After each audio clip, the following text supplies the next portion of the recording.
Bonsoir.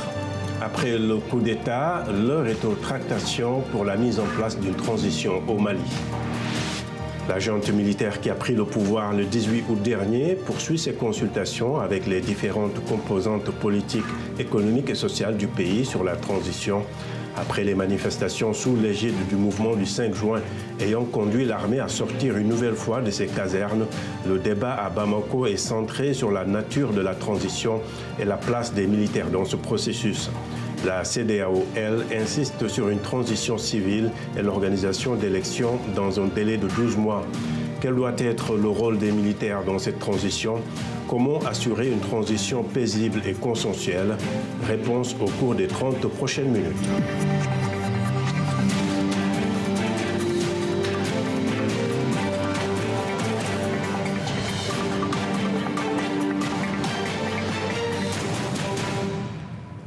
Les militaires au pouvoir au Mali ont convié les partis politiques, la société civile et les signataires de l'accord de paix d'Alger à une concertation sur la transition. Ce sera les 5 et 6 septembre, donc à Bamako. Après les représentants de la CEDEAO, la junte a déjà rencontré plusieurs acteurs de la société malienne. Le point avec Blanche Sano. La junte à la tête du Mali depuis 2 semaines a reçu séparément les responsables de partis et de syndicats. Chacun a exposé sa vision, en particulier sur la durée de la transition. Mais certains points divisent encore militaires et responsables maliens, communauté internationale et experts. La CEDEAO maintient la pression et a formulé une série de revendications avant la levée des sanctions imposées par les voisins ouest-africains. Mise en place rapide d'un gouvernement pour faire face aux différents défis du Mali et en particulier préparer les élections législatives et présidentielles dans un délai de 12 mois. Il demande aux responsables du CNSP d'engager une transition civile immédiatement en consultation avec la Cour constitutionnelle, les partis politiques et les organisations de la société civile et tous les autres acteurs qui peuvent contribuer à la mise en place de solutions de sortie de crise. Les militaires au pouvoir ont réaffirmé leur engagement dans le processus de négociation en cours, tout en plaidant pour la levée des sanctions, à commencer par l'embargo sur les échanges. Ils promettent de trouver une issue favorable tout en tenant compte du temps. Ils disent ne pas vouloir commettre les erreurs d'un passé tourmenté. La CEDEAO a donné son point de vue par rapport à leur concept de transition. Nous aussi, on a discuté par rapport à ce que nous, on pensait de la transition. Il y a eu des discussions de part et d'autre, sachant qu'à ce stade, rien n'est arrêté, rien n'est décidé, et que nous, à notre niveau, l'architecture finale de la transition sera discutée et définie entre nous. Au même moment, la junte a enregistré une sévère mise en garde de la part d'une figure centrale de la crise, l'imam Mahmoud Dicko, qui l'appréciait de tenir la promesse du changement. Le M5 RFP s'était aussi indigné de ne pas être listé en tant que tel parmi les invités de la concertation et avait accusé la junte de chercher à confisquer le changement. Mardi, une délégation du mouvement M5 a rencontré la junte, connue sous le nom de Comité national pour le salut du peuple. Le but de la réunion était de jeter les bases d'une collaboration entre les CNSP et le M5 RFP pour une transition harmonieuse au Mali. Le CNSP nous a indiqué effectivement qu'ils sont en train de travailler pour regrouper l'ensemble des forces vives de la nation, pour définir ensemble tout ce qui concerne la transition. Le format, la durée et les autres caractéristiques de la transition. Le lancement de la large concertation annoncée par la junte pour décider de la durée et de l'organisation de cette période transitoire aura finalement lieu samedi à Bamako sous la présidence du colonel Assimi Goïta. Merci beaucoup Blanche pour ce reportage. Et maintenant pour le débat, nous avons 3 invités. À Paris, Nyagale Bakayoko, président de l'African Security Network, donc à Paris. À Washington, Michael Shurkin, politologue à la Rand Corporation. Et à Orlando, en Floride, Thierry Dongola, directeur Afrique à Sextons Creek. Merci à tous d'être avec nous. Donc, et Nyagale, plus de 2 semaines après le coup d'État, il n'y a toujours pas de gouvernement. Quel est le scénario qui se profile selon vous à l'issue des consultations qui sont annoncées pour ce week-end? La question est de savoir la négociation qui va pouvoir être faite à la fois entre différentes normes et entre différents intérêts. D'abord, entre différentes normes, je fais ici référence aux sanctions qui ont été prises par la CEDEAO, qui a adopté une approche extrêmement légaliste et qui fait une lecture du coup de force, qui estime qu'il s'agit d'un coup d'État qui remet en cause l'ordre constitutionnel de manière inacceptable et qui attend que la transition qui s'engage soit menée par un civil. De l'autre, les militaires de la junte ont tenté d'instaurer une gouvernance militaire à la tête de cette transition, mais se sont heurtés non seulement aux sanctions de la CEDEAO, mais également au mécontentement du M5 RFP qui estime avoir été exclu des premières consultations. Alors que, selon la lecture de ce mouvement, le coup de force est en réalité une révolution qui a permis aux militaires d'accompagner l'insurrection populaire. Donc aujourd'hui, c'est entre ces différents équilibres que va devoir se mettre en place la transition. Il semble difficile de faire l'économie d'une figure civile à sa tête et la question sera de savoir quelle sera la place des militaires au sein de cette structure. Justement, Michael, le fait que les militaires lancent des concertations signifie certainement qu'ils veulent impliquer les civils dans la gouvernance de la transition. Pour vous, quelle est la meilleure formule, un gouvernement civil-militaire ou une transition entièrement civile? En général, ce qui est important, c'est un rôle pour les civils et ce rôle devrait être prépondérant. C'est-à-dire que si les militaires préservent un rôle, bon, c'est pas, en tant que tel, c'est pas une mauvaise chose, mais il faut que ce rôle soit plus petit que le rôle des civils.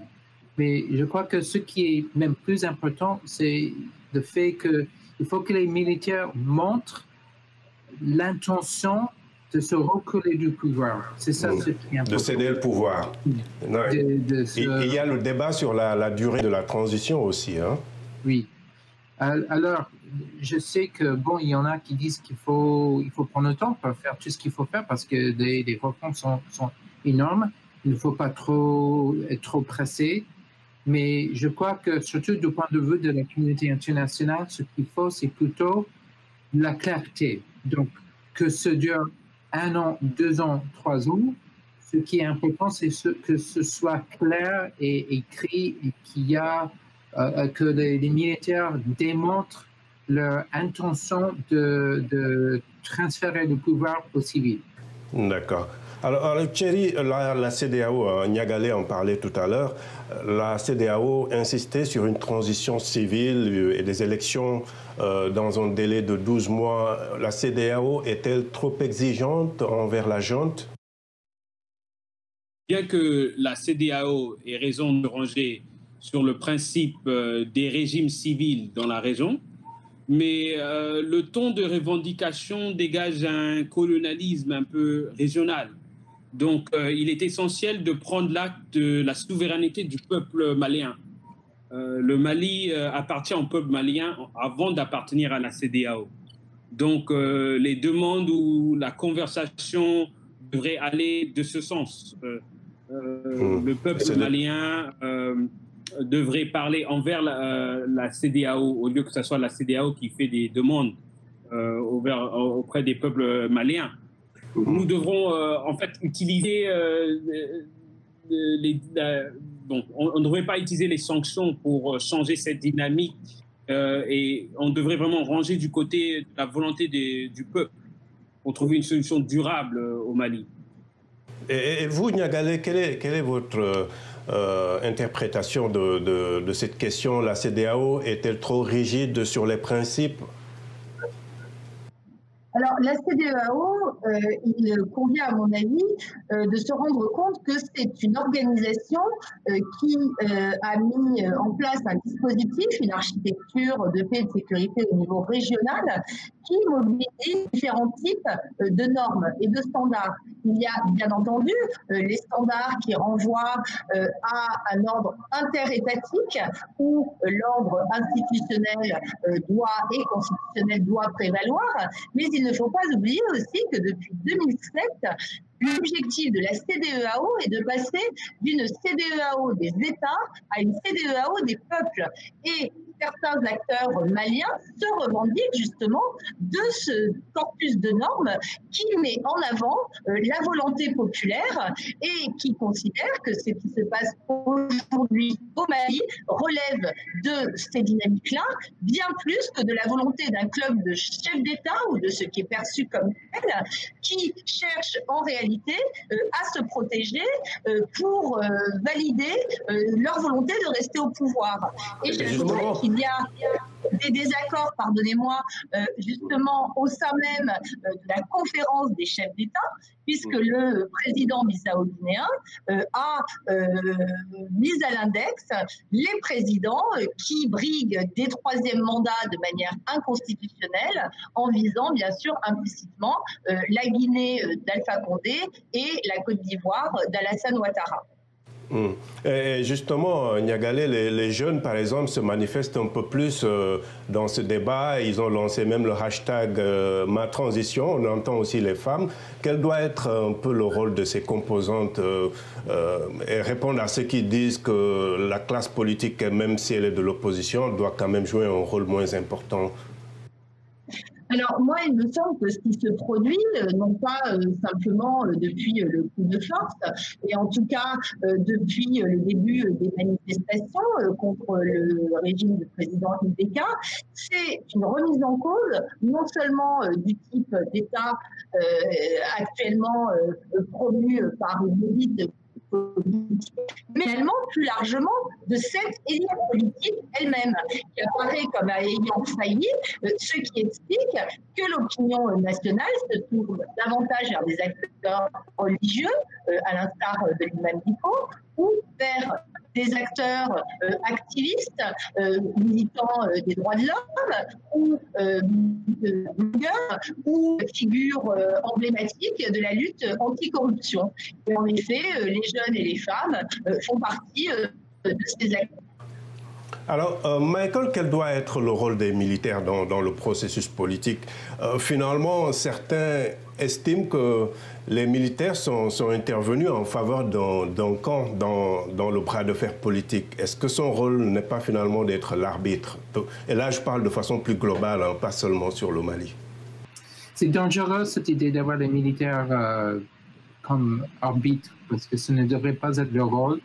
En général, c'est très dangereux. Et je crois que tous les gens qui aiment le Mali sont un peu mal à l'aise avec ça. Ceci dit, ils peuvent jouer un rôle important simplement plutôt pas en tant qu'arbitre, mais en tant que facilitateur, c'est-à-dire de faciliter les conversations entre les civils, pour que les civils arrivent à trouver des accords entre eux, sans vraiment se penchant d'un côté ou de l'autre. Donc il faut, si les militaires vont jouer l'arbitre, il faut qu'ils jouent, il leur faut une neutralité complète. Rester en dehors du processus politique, c'est ça? Oui, c'est ça. Parce que en général, enfin, ce qui me fait peur, c'est l'idée que peut-être le Mali en ce moment va être comme un navire qui n'a pas de sens, qui n'a pas de direction. Et on est en pleine crise, pleine guerre, les islamistes sont toujours là, tous les problèmes, les graves problèmes sont toujours là. Et s'il n'y a pas de direction, ça rend la situation beaucoup plus grave. Et donc, il faut aussi vite que possible redonner à l'État, redonner au pays une direction. Mais comment faire? Alors, le pire des cas, ce serait le chaos en Nord. C'est-à-dire qu'il n'y a rien, il n'y a personne qui prend le contrôle. Et ceci dit, il faut aussi prendre le temps pour avoir des discussions, pour faire des conférences, pour trouver des bonnes solutions. Alors, dans ce schéma, il y a un rôle que les militaires peuvent jouer, mais ça devrait être un rôle facilitateur et pas de rôle de contrôler. Juste faciliter à ce que les autres puissent arriver à une solution efficace et relativement vite. D'accord. Et Thierry, certains en fait disent que les militaires sont intervenus pour mettre un terme à une crise qui perdurait, alors que pour d'autres, les manifestations anti-régime font partie du jeu démocratique et que l'armée n'avait pas forcément à intervenir. Quelle est votre lecture de tout cela? En fait, je trouve que l'armée, en principe, devrait rester en dehors de la politique. Mais tel qu'on voit, surtout comme l'armée malienne, elle a assez de problèmes à régler dans le Sahel, au Sahel. Cependant que les gens oublient aussi souvent que le président est aussi intermédiaire entre l'armée. Bon, c'est mon interprétation de la chaîne de commande. C'est-à-dire que le président est le chef des armées, mais qui est le patron du président? C'est le peuple. Donc, en fait, le président est un peu un intermédiaire entre le peuple et l'armée et les militaires. Et donc, le peuple est le patron ultime, en fait. Et donc, si on prend cette interprétation, on pourrait dire que la chaîne de commande se termine avec le peuple. Et quand le président et le peuple sont en conflit, peut-être c'est là où les militaires trouvent une sorte de logique d'intervenir du côté du peuple. Souvent, quand on voit ça, quand on voit que l'armée prend le côté du peuple, il y a moins de sang qui est versé. Mais quand l'armée prend le côté du président contre le peuple, souvent il y a plus de sang qui est versé. Mais maintenant, donc, est-ce que cette chaîne de commande, elle est durable? Non. Voilà pourquoi le poste de président a été créé, le poste de président comme civil qui peut penser plus long terme et stratégique. Il faut le respecter, ce poste. Donc, on comprend pourquoi la CEDEAO dit qu'ils veulent 12 mois, parce que au long terme, c'est pas pour que l'armée prenne l'initiative d'être le représentant du peuple. Ce n'est pas une solution qui va être durable. D'accord. Et vous, Niagalé, l'armée et la politique? L'armée, en principe, est l'instrument qu'utilise le politique, la sphère exécutive. L'armée est un acteur qui, en principe, doit être à la fois garant des institutions de l'État et, d'autre part, de la sécurité des populations. C'est son rôle. Son rôle n'est pas d'intervenir politiquement. Aujourd'hui, la question qui se pose est en effet de savoir si le rôle qu'entendent jouer les militaires aujourd'hui dans la transition se fera ou non au détriment des missions premières qui sont les leurs. On est en effet, comme cela vient d'être rappelé, dans une situation conflictuelle extrêmement profonde. Est-ce qu'aujourd'hui, il est possible aux différents états-majors, aux différentes unités, de poursuivre le combat qu'ils ont engagé, y compris auprès de leurs partenaires internationaux, sahéliens ou français ou onusiens, pour défaire les groupes djihadistes? Les forces militaires sont-elles aussi en mesure de protéger les populations qui aujourd'hui demeurent les principales victimes des différentes violences commises par différents acteurs? D'accord. En tout cas, c'est un débat qui intéresse beaucoup nos téléspectateurs. Sur la page Facebook de VOA Afrique, Souleymane Diallo à Conakry, il écrit que ce coup de force semble apprécié par la majorité des Maliens, donc différent des autres coups d'État. C'est un peu son interprétation. Et Juvénicole Sapou à Lubumbashi en RDC, il dit qu'il serait mieux que la junte passe la gestion de la transition du pays à un comité civil mixte. Voilà. Donc vous pouvez continuer à réagir sur la page Facebook de VOA Afrique. Merci de rester fidèle à Washington Forum qui revient après une courte pause.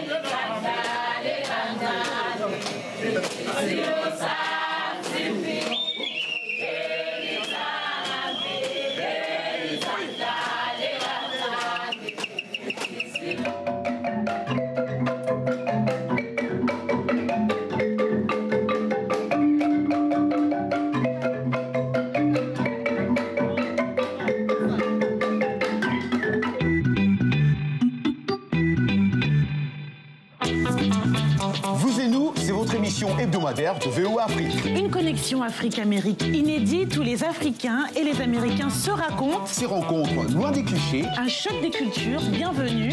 Dont vous et nous. Suivez des interviews, des reportages originaux. Nos rubriques web, nouvelles technologies. Mode, amour, emploi vous tiennent informés à l'ère du temps. Vous et nous. C'est moi. C'est toi. C'est vous et nous.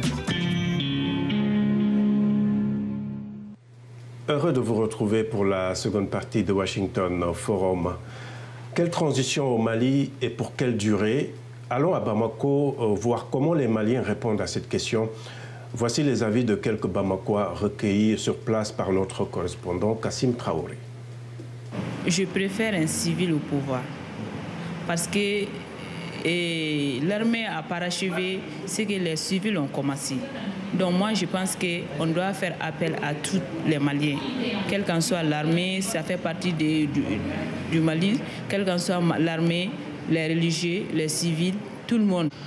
Je pense que la transition doit être dirigée par un Malien, en tout cas, que ce soit un militaire ou un civil. Il faut que ce soit quelqu'un, à mon humble avis, il faut que ce soit quelqu'un d'humble, qui a l'amour du pays et qui peut vraiment faire avancer ce pays sur le droit chemin. Parce que vous n'êtes pas sans savoir que le pays se trouve dans un gouffre qui n'est pas du tout facile à gérer. La transition, pour moi, qu'elle est dirigée par un militaire ou un civil, m'importe peu. Ce qui importe aujourd'hui, c'est en fait une refondation de l'État, une reconstruction, essayer en tout cas de réformer les institutions, faire quand même de sorte que les trains de vie de l'État soient aujourd'hui en marche. Je préfère un militaire au pouvoir pour assurer la transition, parce que si on donne ça aux hommes politiques, ils risquent d'avoir des problèmes encore. Et les hommes politiques, ils ne sont plus crédibles aux yeux de la population. C'est pour cette raison que je préfère que la transition soit assurée par un militaire. Voilà, je rappelle nos invités pour ce Washington Forum. À Paris, Nyagale Bagayoko, présidente de l'African Security Sector Network. À Washington, Michael Shurkin, politologue à la Rand Corporation. Et à Orlando, en Floride, Thierry Dongola, directeur Afrique à Sextons Creek. Alors, Nyagale, l'arrivée des militaires est-elle un risque ou une opportunité dans la lutte contre le djihadisme au centre et au nord du Mali?